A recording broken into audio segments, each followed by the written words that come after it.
To my new blog video में आपका स्वागत है। और मैं यही कहना चाहता हूँ दोस्तों कि राधे राधे, हरे कृष्णा।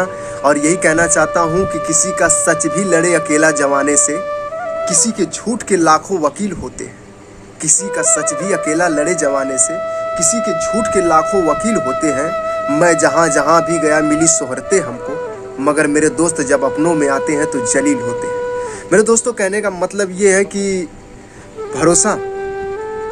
भरोसा एक ऐसी चीज़ है ज़िंदगी में, चाहे किसी के ऊपर भी विश्वास कर रहे हो, अगर भरोसा जब टूटता है, उम्मीदें जब टूटती हैं तो दिल में दर्द यहाँ होता है, दर्द यहाँ होता है। तो अक्सर मैं ये कहना चाहता हूँ कि जो लोग गलत फहमी में हैं कि मेरे भाई हैं, मेरे फला मेरे चाचा हैं, मेरे ये हैं, ये पैसा कमा रहे हैं, आज तुम उनके पैसों के चलते अपनी कमजोरी बनते जा रहे हो, तो ये मत करो।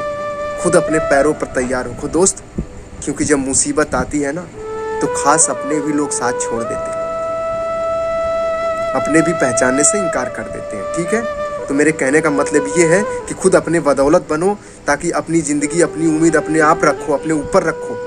ये दुनिया बहुत खूबसूरत लगेगी। कृष्ण ने काफ़ी अच्छा फरमाया, किसी शायर ने एक अच्छी बात कही है कि अब उसका हो जाना बहुत ज़रूरी था, टाले जाते ये हाथ से तो हम टाले जाते, आपस में डसवा कर मरवा डालेंगे, अब ये सांप हमसे नहीं पाले जाते।